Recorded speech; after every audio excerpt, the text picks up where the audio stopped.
Hello everyone and welcome back to Josh of Wessex with me, Josh. Thank you everyone who watched my last video. It did a lot better than I expected. I expected just my parents to watch it, so the fact that quite a few more watched it is great news. So thank you so much. If you do like the stuff I do, please make sure you do leave a like on these videos and subscribe to see more stuff. Now, with that in mind, if you've not been here before, hello. This is a brand new channel. Just still finding my feet. So again, forgive me for the lack of professionalism or editing. As I said last time, I don't pay my editor. So there you go. Now, what we do in this channel is we try and apply logic, reasoning, and common sense to things around us.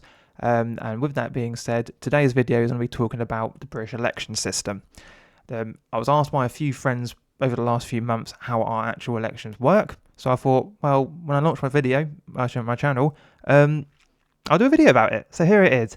With that in mind, if there's any topics that you want me to sort of cover, by all means, please leave a comment just saying if there's something in particular you want me to have a look at. It helps me sort of expand my knowledge, and if I can present it in a nice way, then it might help you too. So feel free to leave a comment, and right, let's just get on with the video. So what we're talking about today is British elections. So what we have here is a lovely image of the Houses of Parliament. So this is where British Parliament sits. Inside is something called a House of Commons. Now, in the House of Commons is 650 members of Parliament. So you've got 650 people who make the laws and decide how the country is governed. Now, how does those 650 people get there? Well, we have what we call a general election. So, in a general election, you get a lovely little map that looks like this. Hang on. That's it. And what this is showing you all the different areas of the country that an MP represents. So these are called constituencies. So as you can see, some constituencies are bigger than others because they're supposed to represent the same amount of population in these areas. So if you look at London, there's a whole bunch of constituencies in there. But if you look at like the top of Scotland, that one constituency right at the top, that's just huge, right? That's because towns and cities are much more densely populated. So what we need to try and do is have each member of parliament have a similar amount of constituents that they're responsible for. So once we've got this all mapped out, we go to these areas and we say, okay, please can you find somebody to go to parliament for you? So a bunch of people say, okay, I would like to be your MP, and then we vote on it. So what we do is we get something called a polling card. So as you can see here, you've got the names of people, their addresses, just to show that they do live in the area, and then you've got what party they represent. Now, very important thing that you can see on this card, it says, please vote for only one candidate. Now, we're going to be touching that on a lot more later on, but you are voting for the person, not the party. The fact that they are part of a party does sort of help you make your choice, because I've been watching all the sort of election stuff, people coming around your houses, knocking on your doors, all the debates, and there's a particular party that you like the look of, you can then say, well, okay, well, this person's part of that party, so I'm going to vote for them to try and get that party in. I'll explain more about parties in a moment. So what happens is you then put a cross in the box. These all get counted on the night, and then essentially these 7 people here will all stand in a room somewhere, and they'll count the votes, and whichever person gets the most votes wins. That is called the first past the post system. It doesn't matter how many votes they get. It's just by the end of all the counting, they've got more votes than the other people, they win. Could be 1 vote, could be 50, could be 1,000. Okay, sometimes they're very, very close and they do get recounted. But once the votes have been counted, that person is now the member of parliament. Congratulations to you. So you got all these 650 popularity contests, and then they all go off to Westminster to run the country. Now, as you can imagine, having 650 people, usually with very big egos, trying to run the country is a recipe for disaster. So what we invented is called a parliamentary party system. So as you can see on this polling card, there's a bunch of different parties on there. There's one independent, but essentially what will happen then is all the MPs go to Westminster, they then go into their separate parties and you count them all up. And then you'll get something that looks like this. So this is the results, well, not the results, sorry, this is the exit poll of 2015. So let's just pretend, for example, this was the actual finished result. I can't be bothered from the other. What you would find then is you got 316 Conservatives, 239 Labour, 58 SNP, and a bunch of others. As you can see that dot line at the top, because there's 650 MPs, you need 326 from one particular party to form what we call a majority government. Because this is a democracy, democracy definition is, ruled by the majority. So if you've got more than 326 seats, every time a vote comes up to pass a law, every MP gets to make a vote. They all get a vote each. If you have more votes than the other side, so yeses against noes, the law goes through. If you have less, because there's more noes than yeses, the law doesn't go through. That's how they make laws. So if you can imagine, if you've got more than 326 MPs in your party, you can basically make whatever law you want because you've always got the majority and it's always going to pass. If that's the case, it's going to be a different story, but just for example. Now, in this example here, let's say the Conservatives did get 316 seats. They don't have a majority. So they can do what they call form a minority government, where they go off to the leader goes off to the king and says, I don't have enough people, but I do have more than everyone else, so I can form government. Chances are it wouldn't be a very good government because all the other people, if they don't like the laws that they're trying to pass, would just vote against them and then nothing would happen for 4 or 5 years. So instead, you get something called a coalition. Now, I think the most famous one recently is David Cameron and Nick Clegg. I think it was after 2010, where essentially the Lib Dems said, okay, we're going to support you and your laws so that you can form a majority government.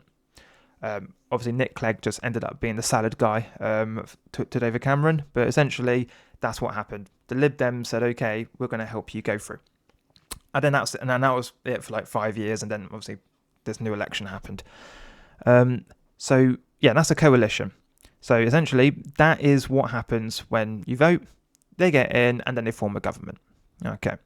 Now, just to kind of give another example of this is the most recent sort of election results. So as you can see, Labour got a stonking 401, more than the 326 they needed.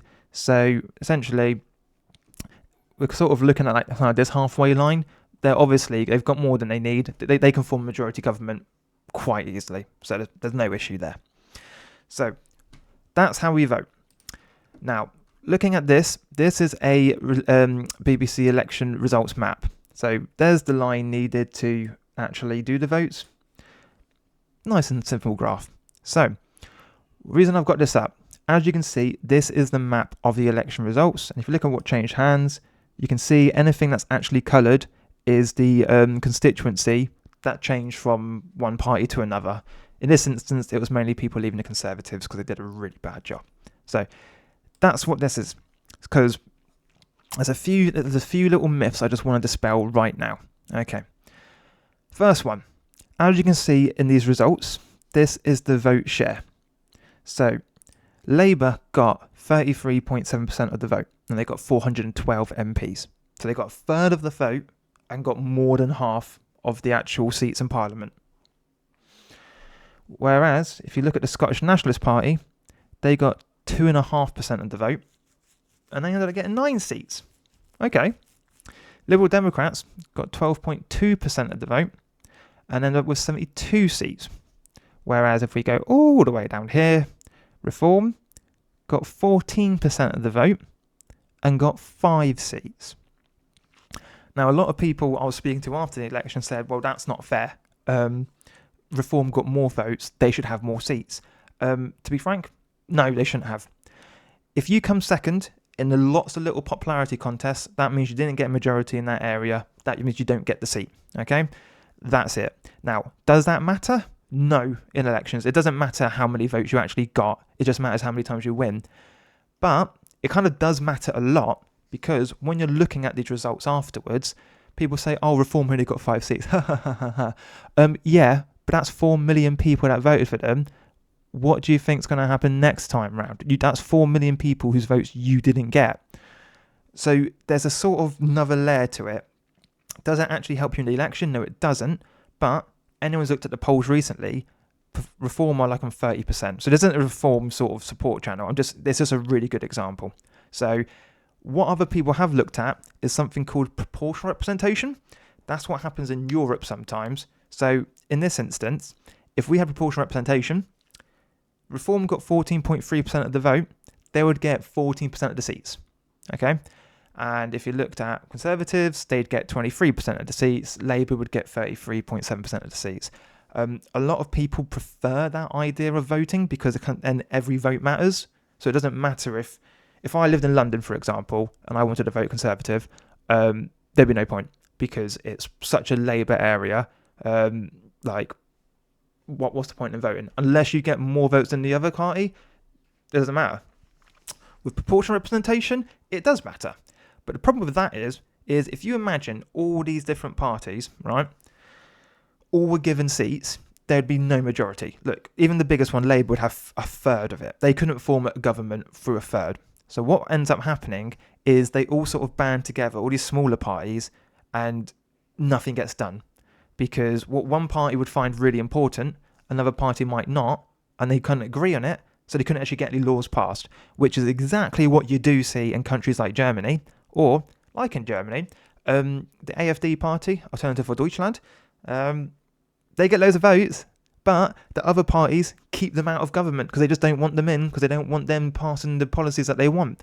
So you get governments that don't do anything, which a lot of people like the idea of, but when things need to be fixed and they can't do anything about it, then it's just a waste of money. MPs get paid a lot of money, so you kind of want to get the most out of them. So that's what the actual number of votes means in an election. On paper, it means nothing, but, in terms of like strategy and sort of going forward, how you're going to get more voters, it means quite a lot. So that's the first thing. The second thing I want to talk about with these elections is, if people remember, when Boris Johnson left office, a lot of people started bitching and whining, going, I voted for Boris, so if he resigns, I want a new election. Well, as I said on my polling card bit here, unless you actually lived in Uxbridge, you didn't vote for Boris. You voted for someone else who happened to be in the Conservative Party, and even then, you weren't voting for the Conservative Party, you were voting for that candidate. So, no, you didn't vote for Boris, you're not getting a general election, go cry some more. And a really good example of what I just said is this guy, Lee Anderson. So, if people don't know, Lee Anderson is the MP for Ashfield, and essentially, when he first became an MP, he was an MP for the Labour Party. Then he realised that the Labour Party isn't actually for working class people that he represents in this constituency. It's more for the pro-Palestine, Champagne socialist, Marxist, communist kind. So he left and he went and joined the Conservatives because under Rishi Sunak, they actually seem to be more about working class people, which again turned out to be completely false. However, he went and joined Conservatives. Now, so essentially what didn't happen was there wasn't another election in Ashfield. Now, another election, we're outside of election, is called a by-election. So it happens, in between. There wasn't a by-election to get rid of Lee because people voted for Lee. They didn't vote for the Labour Party. As I said, they voted for the person, not the party. So when you get someone who does what they call crossing the aisle, so on the House of Commons, they actually move from one side to the other, that's it. He's still the MP, so there's no election. Cry harder. That's it. Then Lee went and left the Conservative. I think it was suspended or he lost the whip. Anyway, he left the Conservative Party and then he joined Reform. Was there an election? No, there wasn't. So he was still the MP. Then there actually was an election, and it turned out the people of Ashfield voted Lee back in. So Lee Anderson is actually an example of somebody who represents their constituents. That doesn't happen a lot because you would expect them to all vote for Labour. A lot of the country did. No, they voted for Lee for Reform. So there you go. You don't get elections. Now, another example is this guy, Mike Amesbury. People might not remember this guy. This is the MP who punched one of his constituencies on one evening. So what happened was, I won't tell you actually what happened with the story because it doesn't really matter, but this MP was convicted, and because of that, he can't be an MP anymore. There's very few ways of actually getting rid of an MP once they're in. You can try and record them, but you need a lot of people to sign a petition. And the other one is basically they need to be convicted. So as soon as he got convicted, he had to resign, and there was a by-election in his constituency because, as a reminder, people didn't vote for the Labour Party that he was a part of, they voted for him. So as soon as he stops becoming an MP, that's it. By-election, because the person you voted for is now gone. So just to kind of summarise a little bit of what we talked about today. Firstly, when you vote in an election, you're not voting for a party, you're not voting for a prime minister, you are voting for a person in that constituency. That's it. The second thing is, it doesn't matter how many votes you actually get, as long as you get more than the other people. So, as we saw earlier, Reform got 4 million, but they got 5 MPs, because that's just the way it works. So, I'm really hoping that this video has sort of explained a few things about sort of how our elections work. They do happen sort of every 4 to 5 years. It's up to the government to decide when they do it. They do have like a limit, but yeah, that's it, kind of something at the end. But otherwise, as I said, if you can think of anything else that you want me to talk about, by all means, feel free. I'm trying to do at least 2 videos a week now to try and feed the YouTube algorithm.